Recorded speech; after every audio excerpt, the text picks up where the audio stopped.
Hi, I'm Peggy Gregerson from the Author Selection Committee. I'm thrilled to introduce Claire Vaye Watkins, author of I Love You, But I've Chosen Darkness. Best title ever, right? In the first chapter, Claire takes a postpartum depression test. Finding it sterile, she free associates her answers. In response to, I have looked forward to with enjoyment to, she answers, pain-free bowel movements, sushi, limitless beer and pot brownies, daycare, prestige television events, and everybody going home. This tells the reader several things. First, this is not going to be your typical book about motherhood. Second, the author is funny. Third, this is autofiction. Claire is and isn't Claire Vaye Watkins. The author includes events that really did happen and ones that couldn't possibly have. Claire leaves her husband and baby for the Mojave Desert in a search to resolve unfinished business. There, she encounters ghosts, a first love whose suicide still haunts her, her father, a former member of the Manson family, and her mother, who sank into opioid addiction. On the terrain where she was born, Claire discards the skin of a life that doesn't fit her and begins one that might. I Love You, But I've Chosen Darkness was named a Best Book of the Year by the Washington Post, NPR, and Esquire. Her first two books, Battleborn and Gold Fame Citrus, also received rapturous reviews. Watkins won the Story Prize, the Dylan Thomas Prize, the Young Lions Fiction Award, a Guggenheim, and many other awards. Will you please welcome the brilliant, the provocative, and the very funny Claire Vaye Watkins.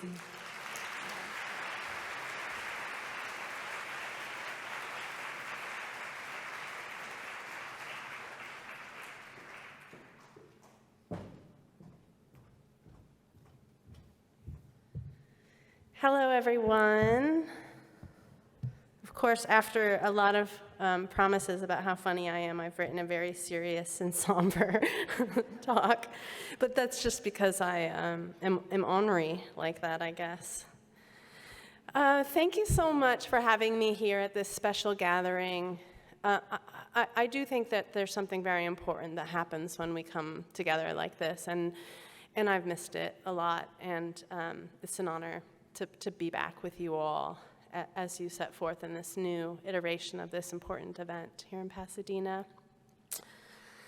So thank you for inviting me to speak about my journey as a writer. Believe it or not, it's not something I've considered that much before. These days, I have been wondering whether being a writer is a viable or reliable identity, whether this category is sturdy enough to hang one's sense of self on, and I think not.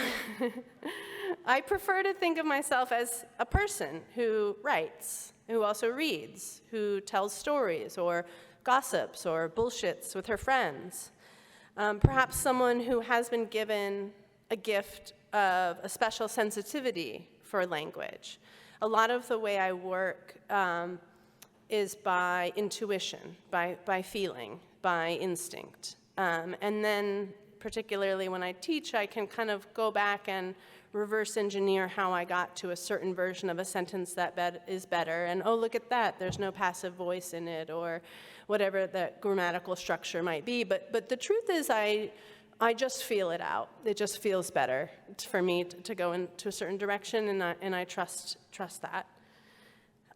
So writing is something that I can do, and I think ideally it would be something that I offer to contribute to the collective good.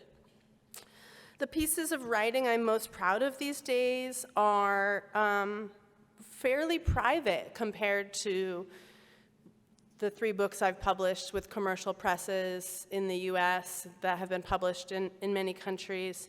I'm getting a lot of satisfaction these days from writing letters to the editor, agitating for community solar instead of extractive industrial scale solar out in the Mojave Desert where I'm from. I write a lot of letters to my kids' school improvement committee about revising the dress code or perhaps abolishing the dress code altogether. I write a lot of letters to my students about what their work does to me, and I get a lot of satisfaction out of saying plainly, particularly because I've been blessed in a way to be able to teach at really elite academic institutions, but I've found that the language of the academy is not always well suited to the creative arts, and so it's been a real pleasure to find my own way to talk to my students about their work in a way that I hope that they find illuminating rather than alienating or off-putting, as I found so much academic discourse as a student. So I'm writing small audiences stuff, semi-private stuff, and stuff that is at a great remove from the publishing industry. That's been a really important bifurcation these days for me, the separation between writing and publishing. As wonderful as it is to have a book and be able to share it with readers and meet all of you, all of that stuff is actually completely out of my control as a writer, and I try not to be too involved with it. Luckily, I have a very forgiving literary agent who's like, will you please start reading my emails? I'm like, okay, if I have to, I will. So it is tempting to go back and kind of cherry pick my childhood for writerly omens, you know? My beloved and I call this like the Wayne Gretzky version of history, where you go back and you find the first picture of Wayne Gretzky with a hockey stick and you say, oh, look, it was ever so. It was destined to be. And I certainly have a lot of little markers like that. I've always kept a diary, really since I could write. I remember just taking great pleasure in making marks on the paper regarding some loose approximation of what had been happening to me. I remember playing with my sister and recording our play sessions on a little like Talk Boy, a cassette recorder. And I would record our sessions, play for hours and hours, and then I would take the tapes and transcribe them at home, listen to them, and write them all out in my notebook, and then I would edit, and I would say, that storyline that you did with us, you know, at the grocery store, that's out. That's not working at all. Now we're orphans, and we're going to Disneyland, okay? Like, go with that. And I would, like, come back to the play group, which is usually, like, my sister and our babysitter's kids, and I would reorchestrate. And like many writers, I was obsessed with orphans. I just found them to be, even though I was not totally aware of the conventions of Victorian literature or anything like that, but I just sensed that that was pretty much the most exciting, alive, and impossible condition that you might find yourself in. So surely this has everything to do with my first memory, which is of my father's death. He died from cancer when he was 40 years old, and I was 6 years old.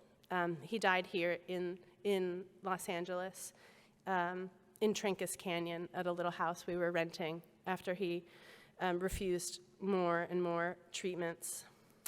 So death was always a part of my reality. I don't have a memory from before that time. So what we hope a lot of children don't end up learning till later was just always a part of my given lay of the land. And I actually do remember what it was like when other kids my age would learn that my dad was dead, that they seemed kind of afraid of me. And I remember kind of pitying them for that, like at like 7, 8, 9 years old, thinking like, this is actually, I don't know if I would have used these words exactly, but something along the lines of, death is part of our true condition. And I felt really special for knowing that as a young person. And I started to be able to discern, make kind of two broad categories of people who were aware of that and accepted this reality, and then people who I thought, as a 9-year-old, were not serious people. So death taught me that there was really no such thing as normal, that the normal family was a lie, and that it wasn't something to strive for, and it was actually something that really hurt if you had a family that was at all deviant. And as I grew older, I learned that really all families are like that, and that normal was a big lie. It also meant that there was only one adult looking after me as I was coming of age. So I was the oldest, and my sister was a year younger than me, and we were unsupervised a lot. We lived out in the Mojave Desert, right on the California-Nevada border, in a little town called Tecopa, about 100 people. And we were not neglected, but we were certainly not constantly surveilled the way that it seems to me a lot of particularly middle-class parents feel this tremendous pressure, perhaps right at the time when women would otherwise gain a great deal of freedom. There's now a real pressure to over-parent, probably as a result of just the general frightening conditions of the world that these children are set to inherit. But that wasn't my childhood at all. I was left to roam and play outside, and I remember being naked all the time. I remember feeling like really uncomfortable in shoes, and it was a big problem. I missed an Easter egg hunt because I refused to put on shoes, probably my first feminist uprising moment. Yeah, and we played orphans a lot out there, We were putting vulnerable people into a super vulnerable making environment, like the Mojave Desert. And I think stories became a safe vantage point from which I could look at my fears and examine them like a naturalist, which is what both of my parents were.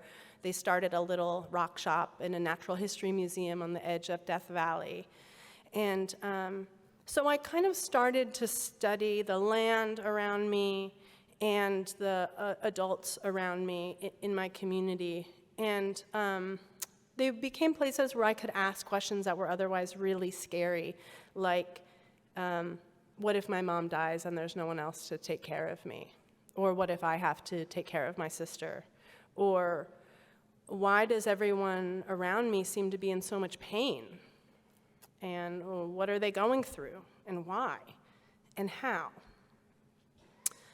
So, to back up a bit, I was born in Bishop, California, which is in the eastern Sierras. My parents were kind of desert rat visionaries.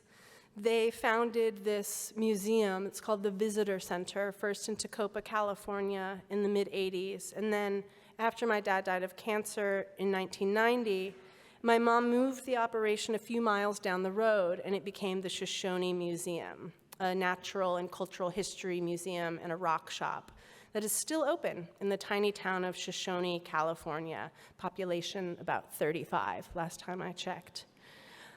This is in the remote eastern Mojave Desert on the edge of what would around this time become Death Valley National Park. And much of my mother's job, it seemed to me, on the summers I spent in the museum, I would work there. Of course, childcare is extremely hard to come by for all of us, and for poor people and in rural places, pretty much impossible. So I spent all of my summers there in the museum working with my mom and watching her work, labeling rocks and reading books and stuff. And I started to realize that part of her job was to save the European body from the European imagination. Every summer we would enjoy these influxes of European tourists. Basically every month had a different nationality depending on when their breaks were. And my mom would try to sell them rocks and jewelry that she made and that my dad had made from his mine. But mostly she distributed free park maps and kind of low-key survivalist fundamentals to the Germans, the French, the Italians, and the Dutch who descended on the desert in the deadliest season. And she always said that she did this because it was more efficient than joining their search party later. So you can see that like death and humor and dark humor as a cultural lifeway was the air I was breathing as a kid. Death and dark comedy was then and is now a palpable presence in the Mojave Desert, and this, I submit, is the method of its medicine. Take the doomed mascot of Joshua Tree National Park. Joshua Tree, where I live today, it shares with Sequoia, Redwood, Saguaro, and Glacier National Parks the ignominy of anticipating the local extinction of its namesake. The Joshua trees of Joshua Tree are not expected to survive the century. There are other stands of Joshua trees elsewhere throughout the eastern Mojave, into Nevada, up into the eastern Sierras. Each of these groves is even less protected than those in the national park, each facing its own distinct threat from capital, compounded by climate change, be it for-profit industrial solar arrays or mining for lithium, or in some cases, really important ancient stands of Joshua trees being threatened by mining for gold, as if it's 1850 all over again. So appreciating the Mojave Desert as the vast and relatively intact habitat it is demanded a highly involved environmental ethic that I was exposed to really young, and I would best summarize it as, don't call it a wasteland. Each utterance of the word empty or barren in the desert makes hard the malevolent profiteers who need it to be this way. Mining companies, builders of for-profit industrial-scale solar, developers of sprawling suburbs and warehouse park exurbs, and of course, the defense sector barons of massive military bases. There are 5 throughout the Mojave Desert. And here, the desert is blasted into proving ground. This holy land is approached as punishment, only good for endless wars, which brings me back to death. My mom and dad came to the Mojave from the cities of their childhoods, hers Las Vegas, his Los Angeles. They came to the desert to get free. They were fleeing death, not death, but soul death, the square world, violence both ordinary and extraordinary. They were rejecting the daily dehumanization of capitalist America and saving themselves. And miraculously, this worked. For a time at least. They settled in Tacoma, California, as I said, a town of about 100 people, and they learned that place with humility, usually by walking and reading and listening to the old-timers and indigenous leaders of the region's small but profoundly mighty movement for world peace. Among them, in their circle, were people who had stopped the atomic testing at the nuclear test site, or Nui Segovia, as the Western Shoshone Nation calls it. My parents and their friends did sweat lodges and hot spring soaks, sage smudges, sun staring, and Alcoholics Anonymous. They started a newspaper and a visitor center. We were upwind but downriver from the Nevada test site, where until 1992, when I was in 2nd grade, our own government worked diligently in the name of science and progress to irradiate us. My dad got cancer in his 30s. Your tax dollars at work, and mine. Today, I look out from my desk at the largest marine base in the world, an example of what local artist Kim Stringfellow calls a contested landscape. As I've said, I do think you need a sophisticated environmental ethic and study to understand the Mojave Desert. Yet it's also a beginner's landscape. Its sunsets, stars, and vastness are capable of grabbing even the most tech-addled cynic by the lapels. One of the profound joys of my life in these dark days is occasionally hosting a beloved at my Jackrabbit homestead outside 29 Palms and watching as they wander through the stages of Mojave Desert wisdom. The first stage always is fear. This is natural, and the naturalness is precisely what makes it so frightening. We are not often in a place where we cannot trust the GPS gods, where one wrong turn can truly kill you. To say nothing of the Trumpville on Adobe Road, a neo-Nazi paraphernalia emporium that was still open through the late September of 2021. The sad truth is that most visitors to the desert never make it out of the fear stage.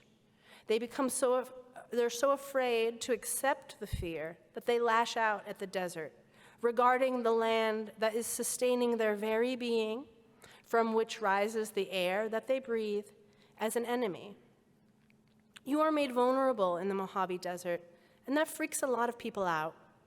To be honest, it freaks me out every day. That place can be frightening, and I won't deny that or pretend to be above it. But this stage, which I sometimes call the Hills Have Eyes stage, is really only the beginning, a sign that the desert is working its mystery on you. I watch my visitors, the open, the willing, the brave, move through their fear, surrender to their own profound vulnerability, and eventually glimpse the oneness of all things and beings misunderstood as individuals. I have witnessed there the return of those who were wrongly categorized as lost. So I say with confidence that one documented effect of the Mojave Desert on the 21st century mind is expansion. Here, a universe that you might think is hostile or at best indifferent is regularly revealed to be home. When you see the Milky Way from the Mojave Desert, you are right where you are supposed to be. Psilocybin optional. I've always heard voices in the desert, and they basically tell me what to write. One night, I was alone, sitting at the desk where I wrote this talk, looking out at the sea of creosote, at the Marine base across the valley, and the rogue pot farms poisoning the land in patches in between. I really wanted to talk to my mom about all these shitheads abusing our beloved land, but the good folks at Purdue Pharma had ended her time in her body 15 years ago. I was thinking of my dead, of my dad and mom, of her mom, of other lost people I'd known in this desert. And as my longing and sadness crested within me, I heard a calm, clear voice. It was not mine and not recognizable to me. It came from outside my own mind, if that makes sense. It said, "Everyone is here now." I understood this immediately to be a corrective to the idea that all my dead were gathered elsewhere and looking down on me, which was an image I'd carried since I was a kid, and probably the audience that I was imagining when I was writing. In other words, this voice was against heaven. It was not messianic. It denied that there was another better place, that this is all just some sort of waiting room. Everyone is here now, meaning I am here, and they, the so-called dead, are here. It's true. They are in the lichen and rocks and plants and language and in the body. They are in my body. They are the cement of my floors and the sand of my glass windows, so often rattled by bombs. They are the bombs. My dead are here now with me, and yours with you. This is true everywhere, but like the stars, it's something that's easier to see in the Mojave Desert. This is our true condition, I saw plainly, and am trying to continue to see. For me, the question rising from this truth is, what are you going to do with that? Do you make different stuff knowing that everyone is here now? Does it help you be a little braver? Does it just make you feel less alone? The Mojave Desert has its own color wheel, not to mention its own time. It taught me how slowly things grow, how ungreedy the ancient plants all around me were, rising from the bottom of an even more ancient sea. In the desert, the sun burns everything unnecessary away, and death is just an idea. Transformation happens all day, every day, and the desert has shown me this. My other early storytelling influences, as I said, were Alcoholics Anonymous. I sat in a triangle club for many, many hours of my childhood listening to rock bottom stories. I was majorly influenced by aliens and conspiracy theories and the folk wisdom about what might be happening to us out in the desert. And some of it eventually was confirmed. I was influenced by gossip and poverty. I started writing stories about the things that my classmates were exposed to and things that I didn't feel I was able to solve for them. I was also inspired, if that's the right word, by environmental destruction, being born in the realm of the LA Aqueduct and hearing the stories of the resulting water wars of the early 20th century, and of course being downwind from the Nevada test site and the 1,000 nuclear weapons that were dropped there. I'm a product of public schools, and the type of writing I was exposed to there, like American Transcendentalism and Anarchism of Henry David Thoreau, John Muir, Edward Abbey. In my high school, for some reason, the library was chained closed because we didn't have the budget for a librarian, so my friends and I broke in there, and I stole naked lunch, and that had a profound impact on me. Time to go. Oh, good. Thank you. Yes, any more questions about the myth of death? I'm ready for them. Thanks.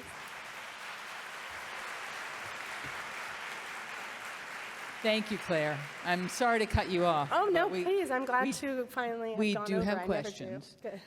So it was hard to read about a mother abandoning a baby. How hard was it to write about that? It was not very hard at all, believe it or not. I would like to pretend. Well, first of all, because the baby is a baby. The time that the mother is away from her in the book is about like the first year of her life. So she's not going to remember any of it. And she's also not in any danger. I used the diagnostic that's given for postpartum depression. Do you want to hurt the baby or yourself? And she doesn't. It's not a book where that type of harm is going to come to either of them. That's because I was really interested in the distinction that I'd learned as a parent between punishment and consequences. I wanted to write a book where the characters did experience natural consequences of sacrifice, like leaving their child, but I wouldn't punish her for that. Okay, thank you. And can you explain how you see Martha's diary as fitting into the narrative? Yeah, part of including those letters from her were to suggest something that I always think of, a line of poetry from Amy Gersler. It's all of this happened a long time ago. That the things that Claire is dealing with, they began a long, long time ago, you know, so that what happened to her grandmother actually did happen to her. What happened to her mother happened to her, and she can't really understand herself without trying to kind of like go back and imaginatively live in her mother's girlhood, which we never get to do as daughters because we're their daughters and we transform them into mothers, so we can never know them before us. But the letters give her that chance to know her mother as a childless person and her dreams and her promiscuities. And I think it's just basically a much more like humanizing impulse. And are the letters, the diaries, real or fiction or a mix? Yeah, good question. I don't know anymore, really. They're based on real diaries. I really was mailed, as Claire is in the novel, I was mailed a big shoebox full of letters that my mom had written from age 10 to 18, all to her cousin. And first I was just going to go out and steal some of her good lines and make a more traditional character that was based on her, but so much of it was so good. And then I thought, oh yeah, duh, this is the person who gave you language. Like, of course you're really vibing with her language, you know? So, but then eventually I rewrote them and made a bunch of cuts. She probably had like 3 times as many crushes. I had to cut them all out because it was just too busy. I was like, Mom, dang. I mean, I admire the libido, you know, but yeah. So that leads us to the natural question of, what do you mean when you say Claire is you and not you? Yeah, that's a good question. I guess I've always just been really curious about how sometimes we talk about writers, like characters, as like, some characters are very far away from you, because like maybe you don't share a lot in common, but they still come from you. Like all of the characters that I make are me, and they're not me. But this Claire just makes that a little bit tighter and a little bit more explicit. And I think maybe I was after some exploration of the way that we live inside a story, like we are constantly like narrating the story of our lives, like in a sort of a Joan Didion sense of telling ourselves stories in order to live. But I really wanted you to have that feeling that I love when I read stories or listen to a bonkers conspiracy theory or something where I'm like, oh, this really happened, you know? That's just like the oldest trick in the book. I love it. And what's next in your writing life? Oh, I have no idea.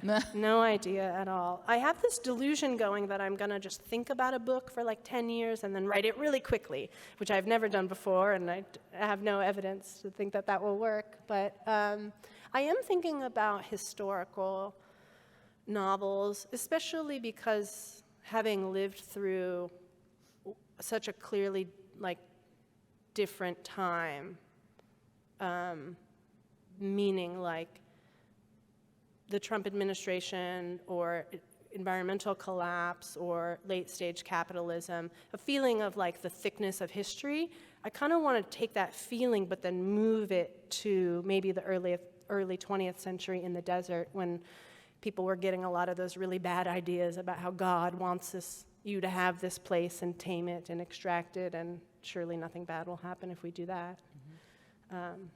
Yeah, but I don't know. It's a surprise to me. Well. And I don't know if you'll know this answer, but what is your favorite line from the book? Oh, I do. I absolutely know it.